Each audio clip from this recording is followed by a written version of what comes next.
Jumps up. My goodness, it's delightful to think of, Christine. Free from care. To be able to be free from care, quite free from care. To be able to play and romp with the children.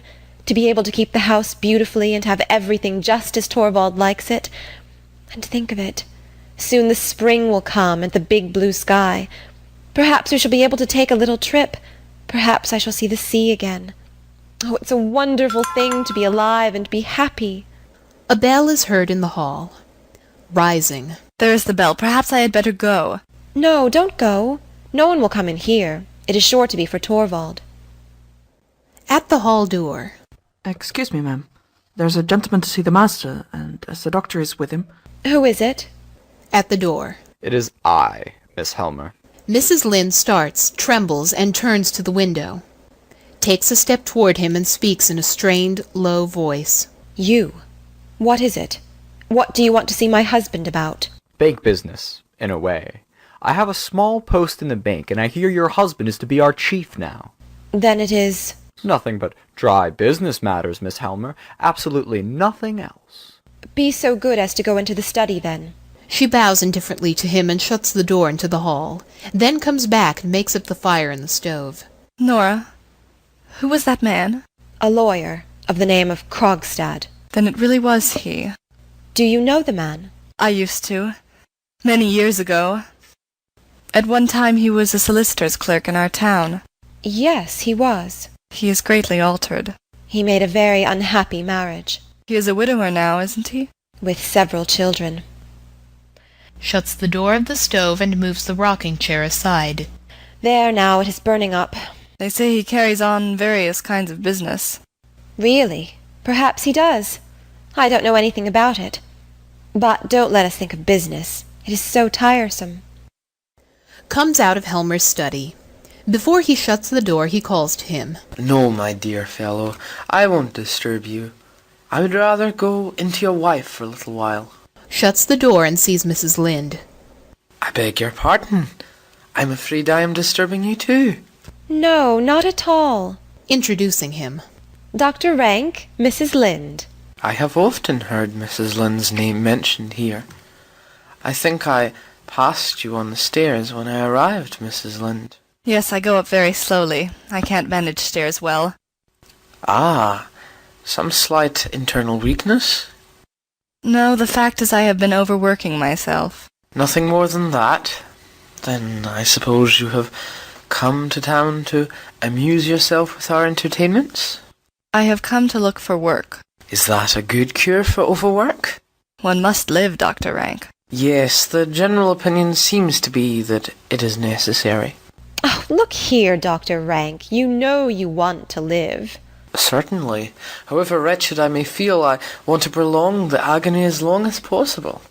All my patients are like that, and so are those who are morally diseased. One of them, in a bad case too, is at this very moment with Helmer. Sadly. Whom do you mean? A lawyer by the name of Krogstad. A fellow you don't know at all. He suffers from a diseased moral character, Mrs. Helmer, but even he began talking of its being highly important that he should live. Did he? What did he want to speak to Torvald about? I have no idea. I only heard that it was something about the bank. I didn't know this... what's his name? Krogstad had anything to do with the bank. Yes, he has some sort of appointment there. To Mrs. Lynde. I don't know whether you find also in your part of the world that there are certain people who go zealously snuffing about to smell out moral corruption, and as soon as they have found some, put the person concerned into some lucrative position where they can keep their eyes on him. Healthy natures are left out in the cold. Still, I think the sick are those who most need taking care of. Shrugging his shoulders. Yes, there you are. That is the sentiment that is turning society into a sick house. Nora, who has been absorbed in her thoughts, breaks out into smothered laughter and claps her hands. Why do you laugh at that? Have you any notion what society really is? What do I care about tiresome society? I am laughing at something quite different, something extremely amusing. Tell me, Dr. Rank, Are all the people who are employed in the bank dependent on Torvald now? Is that what you find so extremely amusing? Smiling and humming. That's my affair. Walking about the room. Oh, it's perfectly glorious to think that Torvald has so much power over so many people. Takes the packet from her pocket. Dr. Rank, what do you say to a macaroon? Macaroons? I thought they were forbidden here. Yes, but these are some Christine gave me. What? Oh, well, don't be alarmed. You couldn't know that Torvald had forbidden them. I must tell you that he is afraid they will spoil my teeth. But, bah! Once in a way. That's so, isn't it, Dr. Rank? By your leave. Puts a macaroon into his mouth. You must have one too, Christine. And I shall have one. Just a little one. Or at most, two. Walking about. I am tremendously happy. There is just one thing in the world now that I should dearly love to do. Well, what is that? It's something I should dearly love to say if Torvald could hear me. Well, why can't you say it? No, I daren't. It's so shocking. Shocking. Well, I should not advise you to say it. Still, with us you might. What is it you would so much like to say if Torvald could hear you?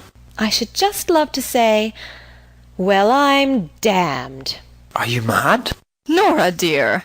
Say it, here he is. Hiding the packet. Hush, hush, hush! Helmer comes out of his room with his coat over his arm and his hat in his hand. Well, Torvald, dear, have you got rid of him? Yes, he has just gone. Let me introduce you. This is Christine, who has come to town. Christine, excuse me, but I don't know. Mrs. Lind, dear, Christine Lind. Of course, a school friend of my wife's, I presume. Yes, we have known each other since then. And just think, she has taken a long journey in order to see you. What do you mean? No, really, Christine is tremendously clever at bookkeeping, and she is frightfully anxious to work under some clever man, so as to perfect herself. Very sensible, Mrs. Lind. And when she heard you had been appointed manager of the bank, the news was telegraphed, you know, she travelled here as quick as she could. Torvald, I am sure you will be able to do something for Christine. For my sake, won't you? Well, it's not altogether impossible. I presume you are a widow, Mrs. Lind, yes. and have had some experience of bookkeeping? Yes, a fair amount. Ah, well, it's very likely I may be able to find something for you. Clapping her hands. What did I tell you? What did I tell you? You have come at a very fortunate moment, Mrs. Lind. How am I to thank you? There is no need. Puts on his coat. But today you must excuse me. Wait a minute, I will come with you. Brings his fur coat from the hall and warms it at the fire. Don't be away long, Torvald, dear. About an hour, not more. Are you going too, Christine? Putting on her cloak. Yes, I must go and look for a room. Oh, well then, we can walk down the street together. Helping her. What a pity it is we're so short of space here. I am afraid it is impossible for us. Please don't think of it. Goodbye, Nora, dear, and many thanks. Goodbye for the present. Of course you will come back this evening. And you too, Dr. Rank. What do you say, if you're well enough? Oh, you must be. Wrap yourself up well. They go to the door, all talking together. Children's voices are heard on the staircase. Oh, there they are, there they are. She runs to open the door. The nurse comes in with the children. Come in, come in. Stoops and kisses them. Oh, you sweet blessings. Look at them, Christine. Aren't they darlings? Don't let us stand here in the draught. Come along, Mrs. Lind. The place will only be bearable for a mother now. Ronk, Helmer, and Mrs. Lind go downstairs. The nurse comes forward with the children. Nora shuts the hall door. How fresh and well you look. Such red cheeks like apples and roses. The children all talk at once while she speaks to them. Have you had great fun? Oh, that's splendid. What, you pulled both Emmy and Bob along on the sledge, both at once? That was good. You are a clever boy, Ivar. Let me take her for a little, Anne. My sweet little baby doll. Takes the baby from the maid and dances it up and down. Yes, yes, Mother will dance with Bob, too. What, have you been snowballing? I wish I had been there, too. No, no, I will take their things off, Anne. Please let me do it. It is such fun. Go in now. You look half frozen. There is some hot coffee for you on the stove. The nurse goes into the room on the left. Nora takes off the children's things and throws them about, while they all talk to her at once. Really? Did a big dog run after you? But it didn't bite you. No, dogs don't bite nice little dolly children. You mustn't look at the parcels, Ivar. What are they? Ah, I dare say you would like to know. No, no, it's something nasty. Come, let us have a game. What shall we play at? Hide and seek? Yes, we'll play hide and seek. Bob shall hide first. Must I hide? Very well, I'll hide first. She and the children laugh and shout, and romp in and out of the room. At last Nora hides under the table. The children rush in and out for her, but do not see her.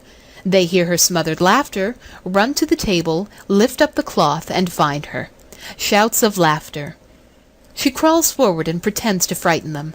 Fresh laughter. Meanwhile, there has been a knock at the hall door, but none of them has noticed it. The door is half opened, and Krogstad appears, lies wait a little. The game goes on.